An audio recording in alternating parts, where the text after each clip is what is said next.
This is the Power Producers Podcast, where we are refining and redefining the sales game. Rule number one is you have to believe in yourself. You're the only one who doesn't think you belong in this appointment. The prospect has already validated your existence by scheduling time with you.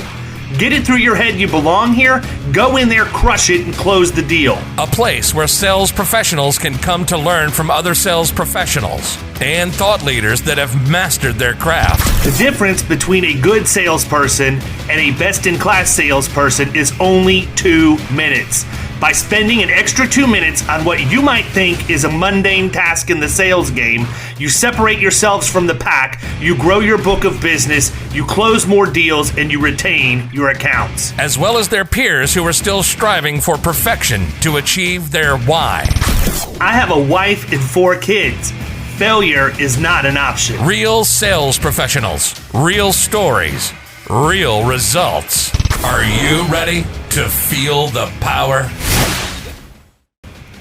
Hey everybody, welcome to the Power Producers Podcast, where we are refining and redefining the sales game. And today I am flying solo on the hosting side, or maybe Mr. James Castell is coming to interview for Kyle's job. I don't know. Kyle had to be at a wedding, so it's me and James.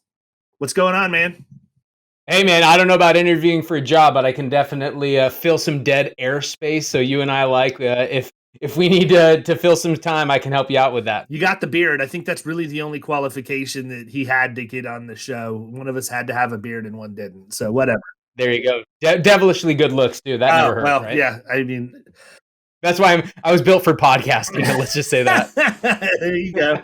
Well, listen, man, before we get into the meat of what I wanted to talk to you about, why don't you give everybody a little bit of background about you and your agency and how you got into the business and sort of where you're at right now? Yeah, I'd love to. I'll keep it quick because it's a similar story to most people. It seems like I kind of backed into the industry. My dad had been in insurance for forever since I was a kid, but really selling long-term care. So only, door to door. I know Jared Bellman did the series on, the new coffee table. Well, my dad was the old coffee table. He went to everyone's house to sell long-term care. And then when I went off to college, Medicare insurance kind of kicked around Part D. And he decided, great philosopher, with great confusion comes opportunity. So the government was forcing people to buy Medicare insurance and people didn't know what the hell was going on. And he said, I can be the guy.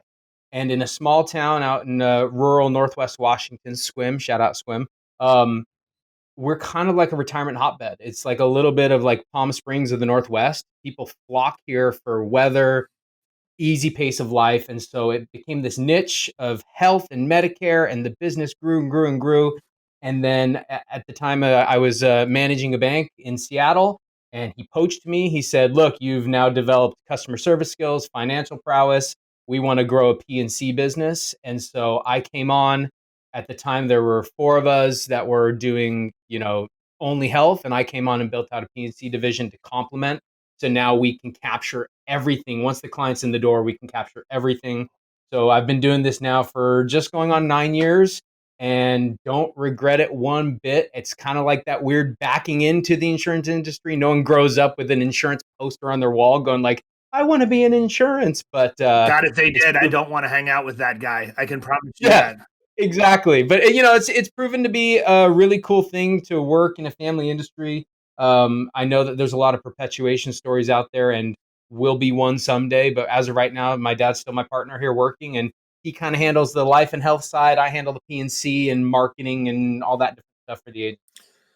We were talking a little bit before we got on about COVID. How has all that affected you? I mean, for us, like I told you, it's pretty much a simple flip of a switch, but based on what you just said, the demographic you're dealing with up there is not altogether different than what we have down here. Yeah, so totally different. When I came on board, 99% of policies that were written were done in-house, in office. People walked in, cup of coffee was poured for them, and sat down for an hour. And that's how, I still believe that has great value of creating customers for life. But you're saying that though, the number one thing I'm hearing in my head is retention. Yeah. We're too worried about that, man. We're too worried these days about hit it and quit it, right? Get the deal done, get these people out, blah, blah, blah, blah, blah. When at the end of the day, if you just invest that time, you make way more money than, and you treat your clients better, and you're rewarded for that financially as a result. I hope that never goes away. Yeah, for the most part, on the Medicare side, there's not, Medicare and health, there's just not nearly as much competition. You don't see ads beating down the door. You don't see it. So that side of the book of business, really, we only lose them if they move or die, point blank. And on the P&C side, different. But what I would tell you, to go back to how we flipped the switch, we were brick and mortar. We had filing cabinets for everything as of 5 years ago. And part of my passion as I came on was building it. We needed to digitize and move forward. So we switched everything to everything's digital and scanned, uploaded into the cloud. Everything's done electronically. But 2 years ago, we had this freak storm. We don't get a lot of bad weather here. We had over 20 inches of snow in February. And in like a 24-hour period, we got 2 feet of snow. And we couldn't work. People couldn't come to the office. I was the only one. We didn't have great VoIP phones. So 2 years ago, we flipped everything to voice over internet phones, text messaging through ZipWhip, basically moved everything so it could be done virtually, really to plan for weather. And then when COVID hit, it was quickly as saying, everyone grab your phone, go home, and we'll have a meeting tomorrow and figure out what we're going to do going forward. So for us, it's been a challenge training the customers, because the customers are the people that shake the door. They want to come in and see us, which is how we've built our legacy in town here. But they get it. The world's different right now. And if they can still do it with a face-to-face video chat or phone call, or they're, it'd be crazy how many, I've got a great story about an 85-year-old texting us his Medicare information. And my dad's mind was blown that someone in their 80s would use a texting app to get his info. That's awesome, man. I mean, I would imagine that it is a little bit of I wouldn't say a struggle, but maybe an uphill battle based on the amount of your book that's Medicare and serving that population. There is a learning curve that you have to deal with, and just an adoption rate that it's probably longer to get them to move through that. But again, I mean, I think video is the key, man. I really do. As long as you can get them to receive that information on a platform, like whether it be a desktop or their phone, as long as they know how to open it up, if you can do that face to face, I think that's the cement that holds these deals together. I mean, we were talking about it right before we came on. I can do an experience mod audit over Loom just as easily as I can sitting across from a CFO. In many cases in the commercial world, it's actually better. And, we've even gotten that feedback in personal lines as well. The younger couples, they want to be able to sit down on the couch, relax a little bit, watch that video quote 9:30 at night when it makes sense, and I've really changed my philosophy on a lot of what we do to make it that way going forward, because who are we to intrude on somebody's day? I mean, especially with what we do, cold calling commercial businesses. We want to go in and have them receive the information that we have when we want them to do it on the platform we want them to do it on. We need to shut up and listen and say, hey, look, this is an awesome technology. I have no problem using it. Texting is fine. For me, it's always just been the mental block because I am old school. I mean, even though I didn't grow up wanting to be in insurance and I didn't have a legacy agency, I still wear a suit and a tie and shake somebody's hand. And when I go to pick up a check, I just have always been that way. So it was a mental block that I had to get over to just be able to do the same thing over video. Now that I absolutely love it. I can get 10 times more done every day. Well, the thing I like about it as well, and I know this is not the purpose of our call, but I love the tech side. It's part of me. You're in control of it. So when you send a Loom or something like that, or you send a short video proposal, it's not a two-way conversation. It is here's the explanation, here's the why. If you have questions, get back. Whereas sometimes the phone call can lead, it's great relationship building, but instead of a 3-minute review that I can send on a video, that 3-minute phone call can turn into 30, and I can't get off the phone with Daryl who wants to talk about his old pickup. You can't move on with your day. What I have found in this pandemic is we've been able to be in more control of process because it's been digital, voice, text, video chat scheduled. We've been in more control. So we actually had a more productive Q4 than we've ever had before, ever. It's been different, and we'll see how it goes going forward. But I mean, we brought in more clients in Q4 this year than we've ever done in any quarter. So to me, that says something about flipping the switch and just plowing through. What other stuff have you done technology wise? I mean, I don't mind talking about this for a little bit because it intrigues me too, always to hear what other agencies are doing. What other stuff are you leveraging in your agency right now to make it more efficient? Honestly, a lot of the simple stuff. So Zoom, all that came into our vernacular this year only. I didn't even know what it was until March. Zoom calls with clients. We've done Loom video recordings and screen recording sharing, but we've also done a lot of screen recording for how to enroll. So we have an online enrollment platform for prescription drug policies, and we simply do a 5-minute video showing them how to enroll, create a YouTube video, and then that can get sent out. So when someone calls and has a question, as opposed to us taking 12 minutes to walk them through, we've recorded the video, we've shown you how to do it. Let us send you the link. You want us to text or email the link? Give them a choice. Text, great. Here's the link, boom, done. And then that way we've created the repeat content. Same with YouTube. You mentioned it. A lot of times we'll talk to a spouse about health insurance and they go, well, I want to run it by my wife or my husband. I'll go, great. I'm going to send you a couple of YouTube videos that explain these topics specifically. That way you don't have to try to re-explain it. Because if I were to go home and tell my wife what's wrong with my car that the mechanic told me, I don't speak mechanic. I don't know any of that stuff. I just give him my credit card and go, please fix my truck. And it's the same way with insurance. Most people aren't going to be able to regurgitate a conversation about tax deductible, contributions and health savings accounts or home limitations and water lines, whatever it is you're selling. So repeat content, YouTube, text messaging. We just got our message from DocuSign that we blew our envelopes out of the water. So they're trying to up our charge. So go figure.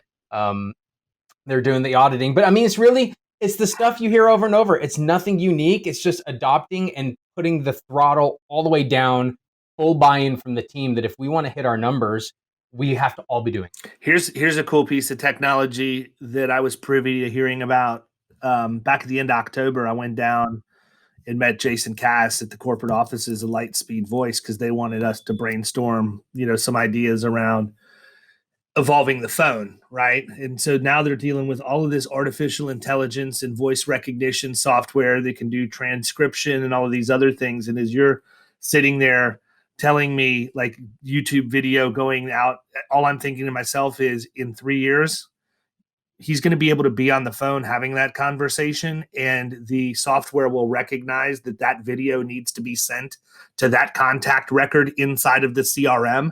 So you don't even break stride. You can say, and by the way, if you want to check your email quick, you should have the YouTube video I sent you that explains how you do this, and it's automatically done. I'm actually intrigued to see how we can morph it into a business development platform that I'm in the process of building for appointment setting for commercial appointments, where it could be something as simple as you frame your script around the right text so that when the software hears you say that, it triggers something in your CRM. So the appointment setter says, so just to confirm, you'd like to schedule an appointment with David on Wednesday, December 23rd at 2 p.m. at your office. Is that correct? And as soon as they do that, it immediately recognizes it, fires off an automation that creates an appointment, immediately emails it to me, emails it to them because the phone number is tied to the contact record in HubSpot. And all of that happens, and that person has a proposed agenda template built into an appointment that we already had created. And every time the appointment setter does it, instead of them having to have the call, hang up, do all of that stuff manually, it's completely automated in the background. Man, you guys are moving on to the future, baby. If I can ride any of your coattails, that sounds like something. I mean, what is inspiring to me about this is that there's people that are passionate like you and like Cass and Hanley about I'm a big fan of that phrase. I think it's Hanley says it. Technology is not there to replace me. It's to enhance me. Agreed. So people all the time say, it's so refreshing to talk to you. And I go, well, it's because I'm a human and I live here and I care. And I'm going to care more than anyone you talk to on a 1-800 number. But, I can be a human, and people they don't want me to read a script. They don't want me to be on this is on a recorded line for quality and training purposes. Like, they like the fact that I'm me. And if I can leverage a couple of tools to say, you know what, I've already explained this, and that you and your husband can watch this on your own time and get back to me, boom, and send them the link. It's just enhancing the experience through our agency. So it's always going to be my voice, our words, our team's voice coming through to them. It's just, can we use tech to make it a better experience for I them? agree. I mean, I've said that for a long time. Technology is not to replace the human experience, it's to enhance it, period. And it's funny because I've always felt that way. And then I saw Hanley put something out about it. And I'm like, yeah, that's basically what I've been, preaching to my team for a long time. I think the cool part about some of this voice recognition stuff is it's going to do exactly that. Your client will never know that that's automated, right? That's the stuff you want to automate, is the stuff that they don't have any clue that it's an automation based off of some sort of technology. You just look like you're really on the ball. Like, boom, you had it to them before you ever got off the phone. I don't ever want to deal with anybody else. I just want my chicken fried steak on the plate. I don't really care how you batter it and fry it or whatever. I just want it to taste good and be there. Yep. And that's the same customer experience that we're trying to provide is the best experience. They don't really care how, if a magic man or automation or whatever, they just want it to be done right. I agree with that. Now, where you're at, you had already said aging population, community is important. I imagine.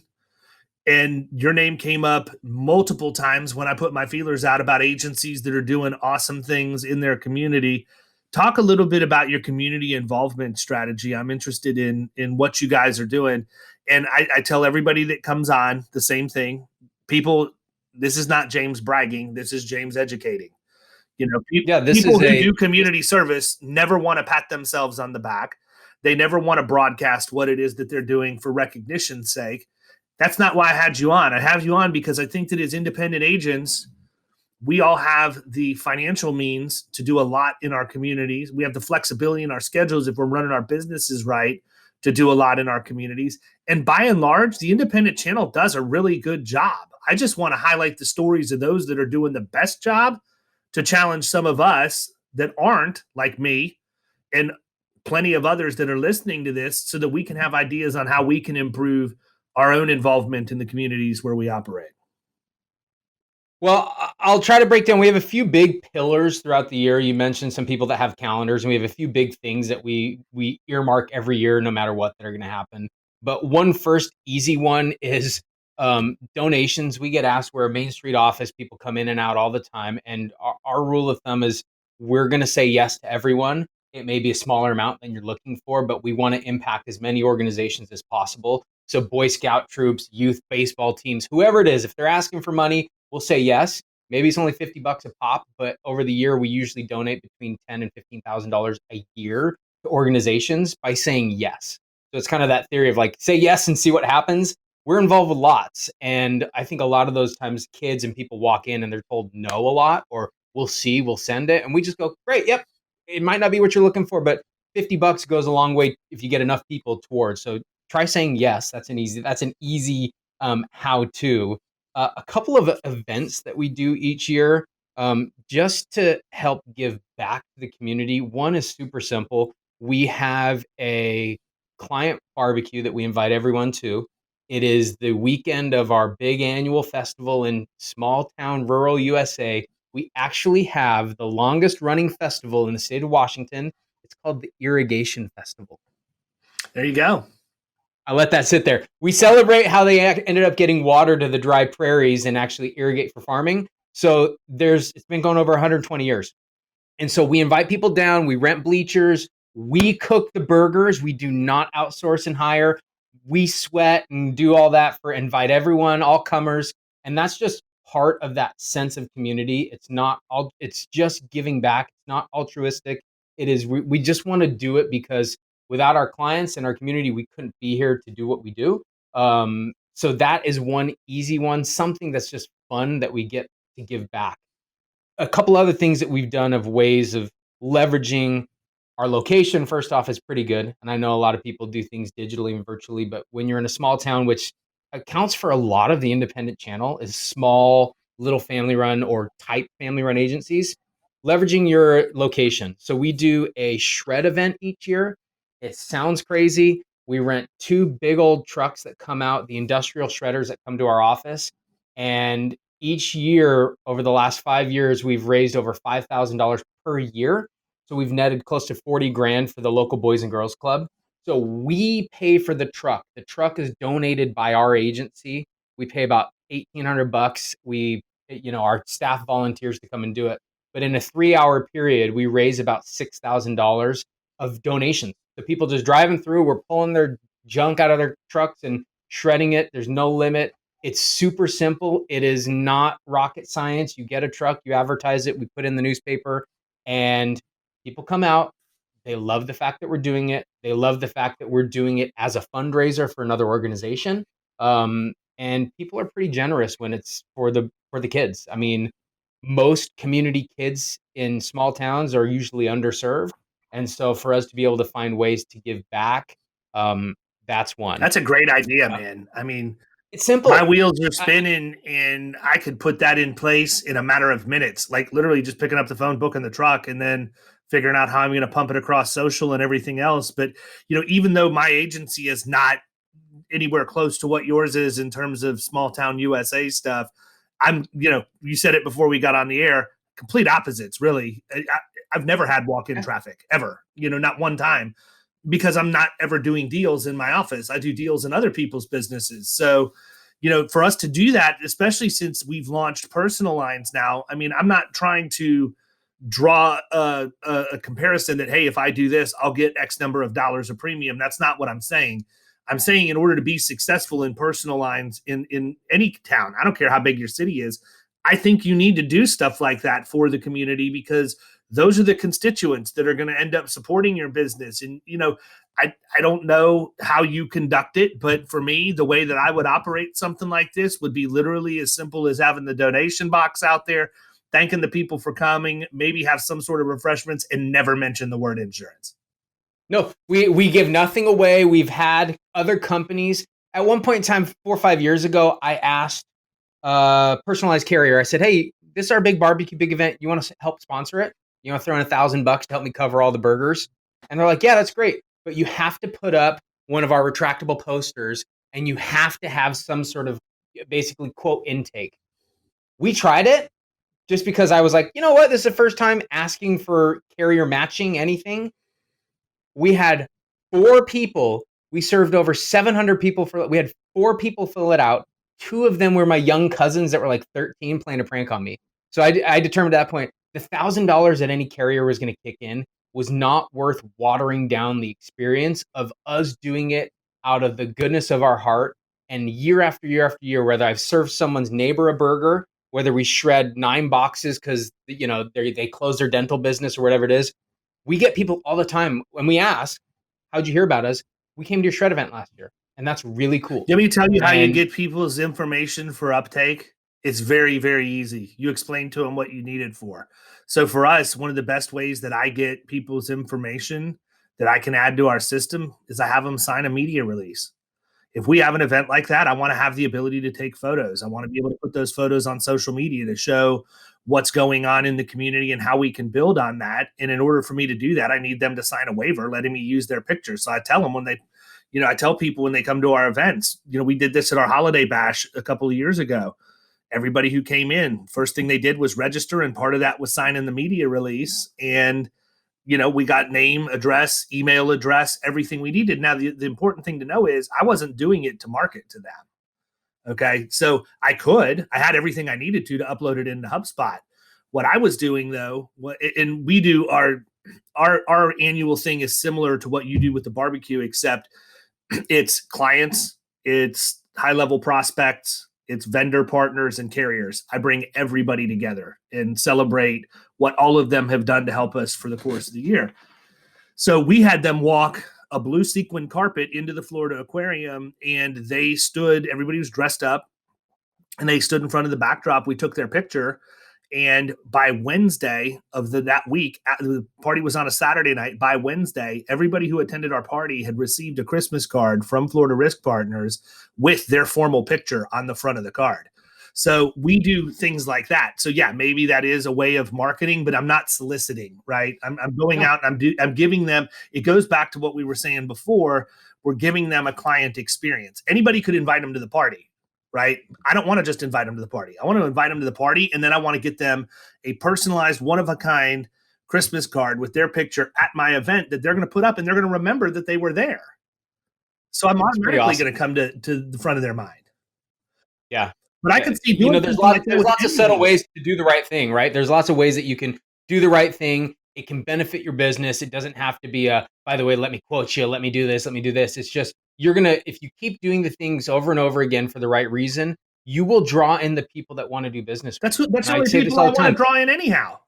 There's so many people, even in our small town, there's enough business to go around. We want people that want to do business with us. If I have to hunt you down, if I have to badger you all the time and it seems like pulling teeth, what's it going to be like on a renewal? What's it going to be like when you have, like, you want people that want to do business your way. And if, let everything else spill off the sides, it's fine. Yeah. If you're an agent out there and the first thing you thought of was, I should set up a laptop in the parking lot so that I can quote as people drive through, you missed the point. Yep. A couple other things. So I wrote these down because you said, these are actual, like, tangible things that I think, they're not rocket science. It's not on, some of them I've ripped off myself, but those couple of things are easy. Throw a client appreciation event. You do it. You can do grand scale or low scale, highbrow, lowbrow, flip them a burger or take them to the aquarium, but do something where you invite people. I think that's cool. Something else that we did that I saw at the innovation conference in Arizona was someone had a little presentation on Safeco does a athlete of the week or something like that, where they, each kid got like a personalized ball. And I reached out to Safeco and looked into their program, and they didn't really have it in the Northwest. That was problem number one. Problem number two is the way that they did it was they gave money and balls for, and this is throwing Safeco under the bus, so hopefully no Safeco people are listening. They did it for boys basketball and boys football. That's leaving out 50% of the athletes, isn't it? At least. So at least. So what we did is we took the concept of an athlete of the week program. We went to the local athletic director at our high school. Granted, small town, we have one high school, so this was easy. And I said, hey, we want to do our own program. They're called the Sequim Wolves. And so we created a Wolf of the Week where we talked with the local newspaper. The athletic director would take nominations from all sports. And this was about leadership. So not simply about who had 3 touchdowns or 14 points this week. It was about who is the best example of a leader on your team. And all sports had to be nominated. All sports had to be chosen. And what we did is we printed custom shirts for the kids. That was their kind of token as the prize for the week. We gave the athletic department a $2,000 sponsorship to help fund kids that couldn't get into the schools or the programs. And we contacted the newspaper, and they write a little blurb every week, sponsored by Castell Insurance. The Wolf of the Week is to highlight the best, student athlete, whatever. And so that was $2,000 plus, $800 in shirts or something that lived on in perpetuity for the whole year. Once a week, it was coming out. It was in the newspaper. We would create our own social post on it. Obviously, in the last 12 months, that's hit a halt because all local sports in town here are, off in the state of Washington. But it's a program this is one that's super easy to rinse, repeat, recycle, put your own flavor on, getting injected. We do have a grip on, the retiree demographic, but we'd like more of the teen drivers too. We want to spread it out. So this was a way for us you got to backfill. I mean, it might be a little bit early, but that was one that I liked doing. And then at the end of the year, last year, that was our first year doing it. We invited all the winners to come and get froyo on us at the local froyo shop. The newspaper came down, took a photo of all the kids. They were all wearing their shirts, and of course I'm in the background wearing my gear too. But it allowed us to do something that felt good. There's a lot of kids that can't afford the sports registration fee, so we helped fund that. And as opposed to just giving the money, we created a program that was kind of cool. And I remember when I was a kid in high school, if I got a free t-shirt from like the weightlifting club or something, it was a big deal. Like I wanted to wear my 900-pound weightlifting club shirt. Like that was like a cool trophy. And so my hope was that kids these days still find value in that sort of thing. I don't think that they'll ever quit finding value in that kind of thing. People like recognition. People like getting stuff. I don't care what I get for free in my mailbox. It could be a stress ball. It could be a sample of laundry detergent. You get a different feeling when you open your mail and there's a gift in there, or better yet, when you're being publicly recognized for something like that. I think that would be awesome. I mean, one of the things when we talked with Chris Paradiso, he was walking through the thing he does with bikes for the kids that read and all of the stuff that he does with giving away bikes. What you're doing is actually very similar to that. I think that's a really cool thing. And, again, what are we doing? We're encouraging kids to be leaders. We're encouraging kids to read books. How is that even remotely close to being a bad thing? And while it doesn't necessarily directly impact our business right now, there's nothing saying that 10 years from now, somebody's not going to come to you and say, hey, they're not going to walk in your front door and say, hey, I want a shirt from here when I was, in sixth grade, and now I'm getting ready to buy my first house. I don't have any clue what I'm doing about insurance. You're really the only insurance company I know about because of that shirt. I mean, it happens. Yeah. And ultimately, it makes me feel good. And so when I'm feeling good and happy to come to work and happy that I'm making an impact that I see as valuable, and obviously, I mean, money for underserved kids, let's face it, everyone feels good about that aspect. So that was an easy one that, again, I'm not super creative. My friend Gabe, shout out Gabe, he would say I am because we like to steal each other's ideas. Dude, walking with Gabe is one of the simplest concepts that you could come up with.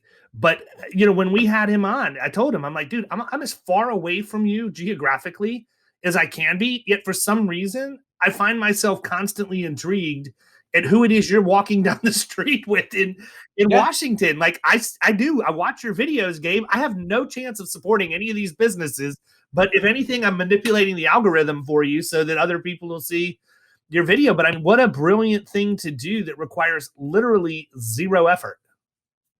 Yeah. And so that was another thing, as I was saying, rip off these ideas because they're easily implementable wherever you are, whether it's with one high school, all the high schools, whatever. But Gabe and I had talked about that walking with Gabe prior to him starting. And then the pandemic hit.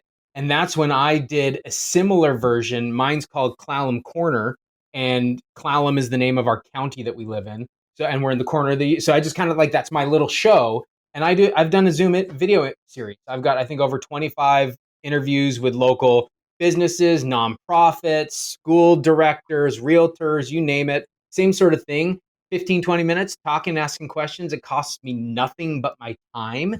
I've got a template down now for editing. So it takes me between recording, editing, uploading. I'm less than an hour in for each episode.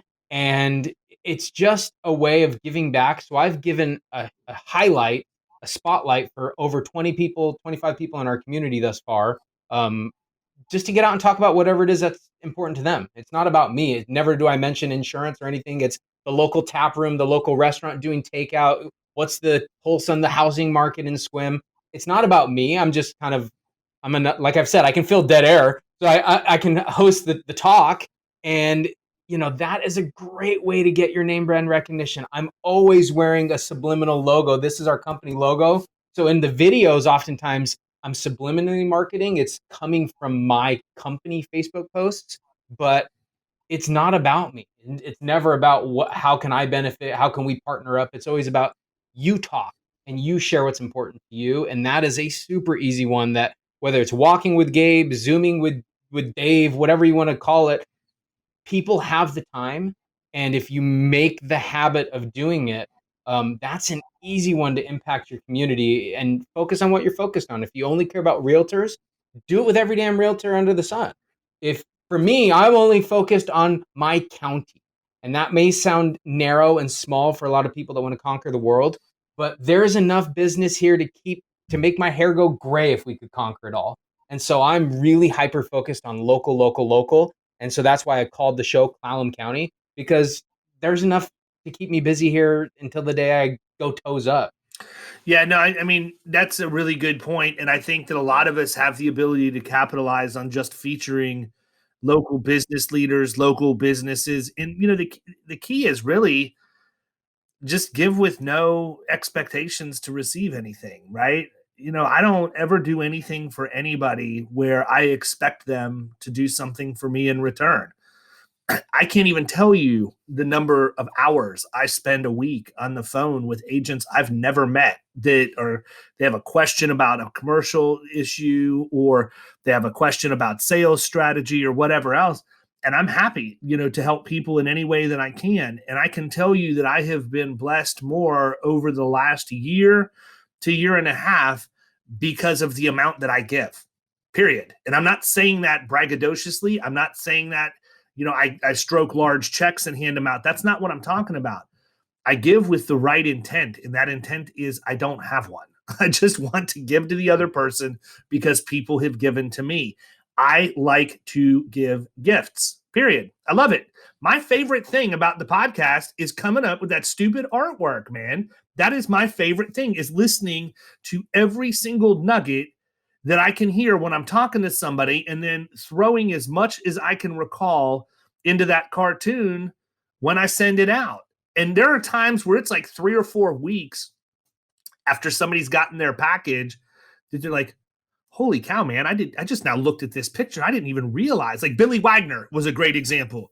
I did Billy, and in the course of our conversation, he was talking about how he wrote his first book, and 100% of the proceeds for his book went to Folds of Honor. Well, I had the Folds of Honor flag in the background, but I also was holding a copy of Billy's book. I had the cover of his book in my hand on the artwork. He didn't even see it for like a week or two after he got his stuff. But I love doing that. I love doing that because I know that no matter how bad somebody's day is, within reason, if they get that package, they're going to smile when they get it. I will have made a positive impact on their life. I think part of the problem is our society has gotten so jaded at this point that it's very difficult to do nice things for people without everybody wondering what the ulterior motive is to you doing it, right?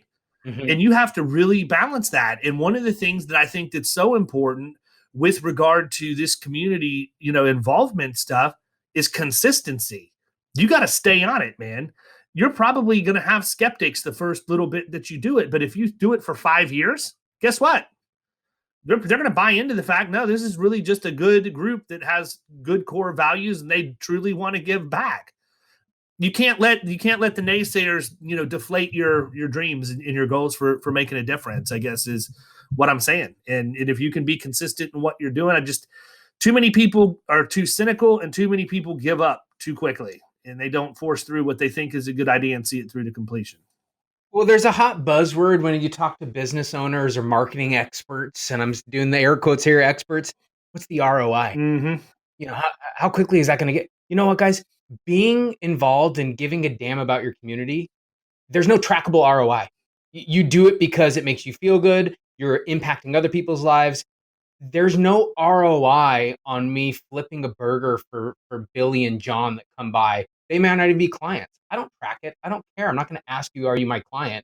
If you have enough balls to stand in line where I have an event that says client appreciation and you're not my client, the odds are you're going to be right at some point in time. And even if not, who cares? I mean, we waste so much money on so many other things, and to track ROI on stuff that is impacting other people positively, you're going about it the wrong way. You need to be looking at, what does it do for you? And you mentioned something about giving.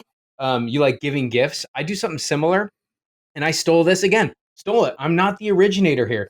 I think his name's Mark Atkinson. He spoke at one of the innovation conferences about thank you cards. Dude, how easy is it to write a thank you card? And what I do that I've ripped off of him is I read our local newspaper and I look at Facebook. And if I see something that's cool, unique, abnormal, someone we're a small town, new author publishes first book, I write that person a card. I've never talked to them at all. I just congratulate them. That's really cool. You wrote a new book. It's not hard to find people's addresses, to contact them, to find them.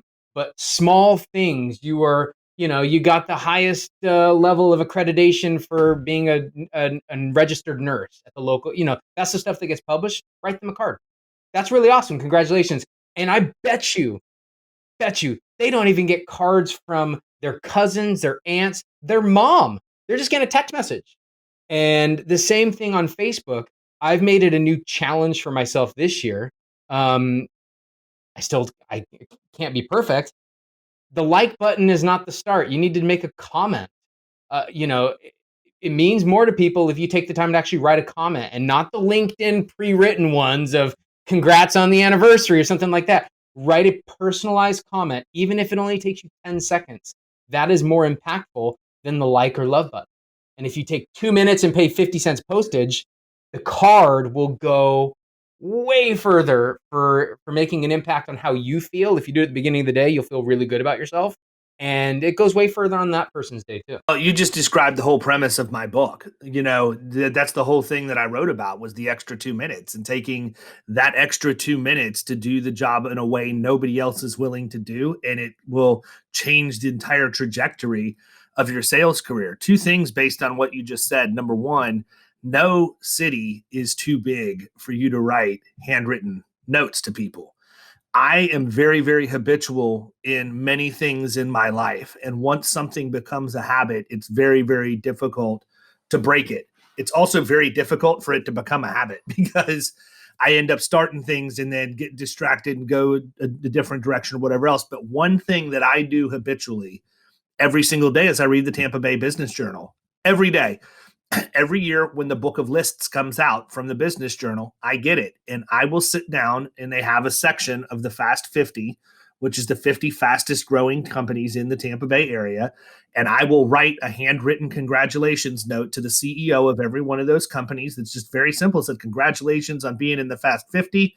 It's awesome to watch your explosive growth. And I can't wait to be on the list with you next year. And I send it, boom, 50 of them out, just like that. Same thing we do with, the holiday cards. I use a service, Send Out Cards is who we use. I can go to any event. I can go to a networking event. I could go to a prospect appointment, take a picture of me in front of their building or with that person or whatever else. And from my phone, create a customized card that's immediately delivered with that photograph. They'll get that in the mail a couple of days later. The other thing, though, that I do that takes it to a different level than what most are willing to do is I like instead, especially with LinkedIn, Facebook, it's okay because it's not been hammered as bad with spammers is what LinkedIn is. LinkedIn's just absolutely atrocious right now in terms of like, I've gotten to the point, I used to be an open connector. I actually decline more people than I accept because I know that I'm going to get a marketing bot within 30 seconds. You don't want more leads, Dave? You don't want more personal leads? You want me to get any more qualified realtor leads for you? No, it's insane. And it's people who don't even read your profiles. They don't even know what you do. But what I do on LinkedIn, because there are still a lot of people on there that are using it the right way, is I will always go in, I'll grab my phone, and I'll do the LinkedIn voicemail where I talk into my phone and it delivers an audio file in that message as opposed to a written one. So I'll write them a note, but I'll immediately follow it up and just say, hey, look, I just wanted to make sure you understood. I'm a real person. This isn't automated. I wanted to make sure you understood. I'm truly happy for you. Congratulations on being named Dealer of the Year or whatever it is, And that gets a lot of traction, man. Again, it's never trying to get business, but if I'm going to, my number one motive is if I'm going to take that extra time to do that for somebody, I want to make sure they actually get it. I want to make sure that they receive that message. And so again, it's everything. I could make so much money if I just traveled around and told agents this one thing. When you feel like not doing it, do it. That's it. Like literally, if it's that one thing that's kind of a pain in the butt, man, I'm gonna have to be here an extra 2 minutes to sit down and write this card out. That's the right way to do it. Take the time, do it. You're going to be ultra successful if you do that. If you don't, you're going to blend in with everybody else. Yeah, it's that's the eat the frog mentality, right? Isn't that what I'm a king of butchering quotes, so I'll probably get half of them wrong. You will have to battle. Some theory about you'll have to battle Ryan Hanley for that one. So okay, he is the king of butchering quotes, but specifically quotes about Bruce Lee. Well, I'll stay out of that one. I'm the king of making a sports analogy. My wife, my family, my team here at the office, everything I can always bring it back to some sort of sports mentality. So, if you need help on that, Dave, let me know. There you go. Well, what do you see happening here in the next little bit? I mean, anything on the horizon? Any new initiatives you guys are looking? I mean, did we cover everything that you're doing right now that you wanted to talk about? Yes, it's just about getting involved for the right reasons. There's nothing major. Obviously, with the pandemic, things have changed for everyone in the way that you can make an impact. And so virtual stuff, like I said, we've done a lot more online tutorials and classes for our clients, but also for our referral partners. It's just about being forward thinking and doing it for the right reason, which is not necessarily for business today. It's to make you feel good. And can you help someone? If you can find a way to help people, regardless of the impact to your bottom line, it will affect your bottom line overall at some point in time. It may not be immediate. It's again, bad quote here. It's how do you treat someone that can do nothing for you, right? There's something about that's the character. That's something how you judge a person is, how do you treat the server? If I'm at a restaurant and someone's an ass to the server, that tells me right away they can be an ass to a lot of people. That server's just trying to You're help. next in line. I mean, Yeah. seriously. And I'm a big guy. I want my server to bring me the food, so I'm always nice to them. Let's get serious. But no, it's to me, I think that community is an easy one to dabble in. Like you mentioned, it's a hard one to be consistent, to make it part of your fiber and being. And so never saying no, always give things a try, be creative, and be dedicated, whether it's going to bring you something back or not. Hopefully what it's bringing you back is the feeling of good. Like, I helped that person out. I gave that person the interview. I gave that youth baseball team the money. I sponsored this. That's for me. It's not for, I do that because it makes me feel good. And if you don't give a damn about those things, maybe being the community focused agent is not your sweet spot. Leave that to folks like me. I'll gladly do it because I enjoy it. I know Claudia does the same sort of thing. Claudia McLean loves this sort of stuff. If it fills your bucket, do it. If some of the ideas like flipping burgers or hosting a shred event or writing thank you cards makes you throw up a little bit in your mouth, don't do it. There's lots of agents that can do that and will write those policies. But find something that fills your bucket and go with it. Yeah, I agree with you, man. Anything worth doing requires dedication, effort, and consistency. And I mean, it's no different. I'll bring it full circle with sports with you. If you're a professional athlete, you don't just show up on game day. I can't tell you how many, literally thousands of bullpen sessions I pitched when I played baseball. When I was younger, how many balls I hit off of tees, or how much soft toss that I did, or how many fly balls that I caught, or how many times I threw the ball from the outfield into the bucket. All of the different stuff that you have to do. I wasn't really doing that because I loved it. I mean, I did. I love to play baseball, but at some point it becomes a lot of work. I did it because I wanted to be the absolute best that I could be and deliver a work product that showed I was dedicated to doing all of the things that sucked to get to perform in the one venue where it made it worthwhile. And I think this is very, very similar. Writing 100 checks for $50 a piece isn't sexy compared to having a big community barbecue, but you have to do that as part of the process. And I'm not saying that you do it begrudgingly. It's just that's the mundane stuff that, you could write that 100 checks for $50 a piece and nobody would ever know you wrote one except the person that you gave it to. Yep. So you have to do those things, and that's what prepares you mentally and I think also emotionally to be able to deliver the best overall experience when you're doing your big blowout in the community. Just my two cents. Well, and there's no replacing the reps. Like you said with sports, you got to get the reps. It's the same with whether you're cold calling, whether you're writing thank you cards, whether you're hosting a big event. You're going to suck the first time. There's no way you're going to be awesome the first time. Our shred event the first year we did it was an absolute shit show. We had no parking, we had no traffic alignment. People were like driving in at every direction to the truck. We had traffic on Main Street. The police showed up. It was a nightmare. But now we've got it down after doing it year after year and not quitting. We've gotten it down to a science where we can get so many people through an hour and raise thousands of dollars for another organization. On our behalf, we get to deliver the check because we've collected the money. So we get that feel good moment of Dear Boys and Girls Club, here's $5,000. But it didn't come without failure. We screwed up a lot at the beginning, and not quitting, persevering, keep writing the thank you cards, keep doing the stuff, find the cause, whether it's local academics, whether it's local kids sports, whether it's, women's shelter, whatever it is that you're passionate about, find that and double down, like keep going. So here's a question I have for you. Does the, I told you I didn't have any gotcha questions. I don't mean to put you on the spot. So if, you don't want to answer it, don't. Does the shredding company pay you for the weight of the paper that's shredded to offset the cost of the truck?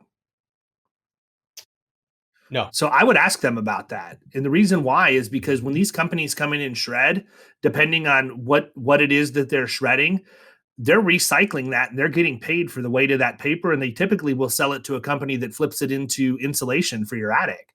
So as I'm sitting here processing, I know there's 3 different companies that do shredding around me right now. My immediate angle is, how do I get the truck for free? Right. So my pitch is not going to be, let me rent the truck for the day. It's going to be, I'm going to let you come park your truck in front of my business. And instead of me spending the money on the truck, I'm going to spend the money and pumping out to the community to let everybody know what we're doing and give them an overall better result. But they make a lot of money off that shredded paper. Yeah, that's interesting. I know our highest year, because there was a few years back where we filled the first truck and now we're on to 2. I think we've netted about 17,000 pounds in 3 hours.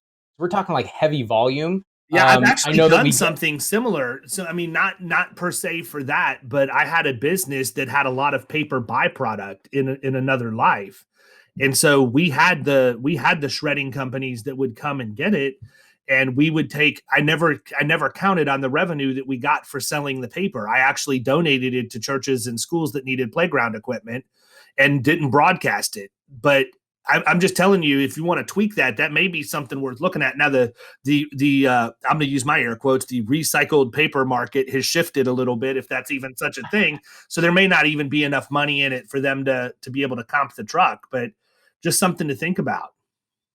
See, we can always, riff off each other and make ideas better and rinse, repeat, recycle. I'll say it all the time. You just got to keep doing stuff, learn from your mistakes, learn how to optimize the experience and whatever it is that you're doing. I mean, there's thousands of companies and agencies that are reinvesting in their communities, big and small.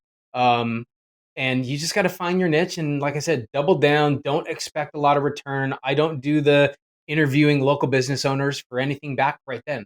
I like doing it. I like talking to people, and so I enjoy it. If that sounds like pulling teeth to you, don't do that.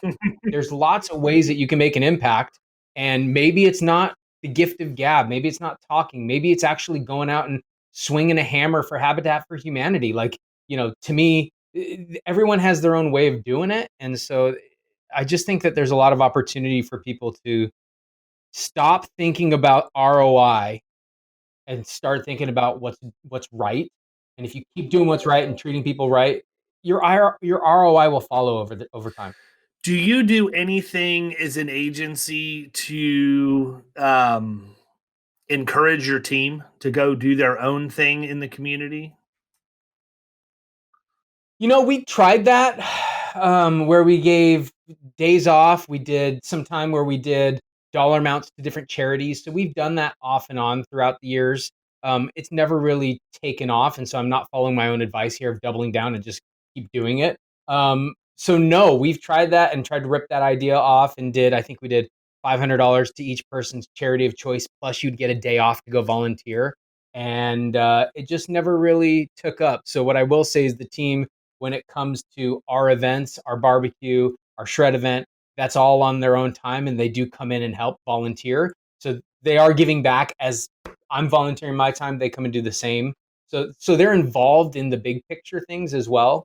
And I know that prior to COVID, we were working on one of our more tenured teammates was working on a referral program to do donation give back sort of thing. I know that's popular amongst lots of agencies. And that kind of came to a halt just because the in-person tracking and, we hit a bump. We did really well numbers wise, but we hit a bump on some of our processes. Yeah, what I did is I basically give everybody one day off a month that they can go do whatever they want in the community. The only stipulation is they have to present that project in sales meeting on Monday. So they're on the hook. They can't go wing it. Yeah. You don't get to go lay at the beach for a day. So they can't just swing by the Humane Society and take a picture real quick. No, it's not. It's a little bit more involved than that. Well, listen, man. That's an awesome idea. Yeah, I appreciate your time today. I appreciate what you're doing. Definitely some great ideas. I'm looking forward to swiping some of it, immediately. I think that what I'm going to end up having is a bunch of community service projects that I've picked up from everybody that we've talked to over the course of this week. So I can't wait to see what the end result is. But tell everybody how they can find you, because I'm sure people are going to have questions as they begin to go down this road. Yeah, I mean, I'm most active on LinkedIn and Facebook. Those are kind of my two. My Instagram I keep as my own personal, but Castell Insurance, James Castell. Happy to connect. It's really a team effort, and I'm a big believer of the IA channel. We're all in this together to dominate and take down all the captives and 1-800s. There's a market for us, and the more that we see that and believe that, we'll be able to push forward through all of these challenges. So, hit me up on Facebook, check out some of our stuff, go to Castell Insurance. I'm sure Dave will link it somewhere, but you can check out some of these simple, easy interviews, tactics that I do. They're very, very repeatable for anyone with minimal tech experience. You just go and do it. So, I would just say start. You got to hit record, you got to hit enter, hit publish, whatever it is you're planning on doing. Make 2021 the year. Quit kicking the can down the road. Agreed, man. Thanks a lot for your time. I appreciate it. I wish Kyle would have been here. He'd have had a blast talking with you too. I wish you nothing but the best going into 2021 and hope you and your family have a great holiday. Dave, man, I appreciate what you're doing for the independent agencies. This is an awesome thing. Absolutely, man. It's my pleasure. Thanks so much. Have a great holiday. You've been listening to the Power Producers Podcast. You can follow Killing Commercial Insurance on Facebook and YouTube. And if you want to take your game to the next level, check out our book, The Extra 2 Minutes, and our website, killingcommercial.com.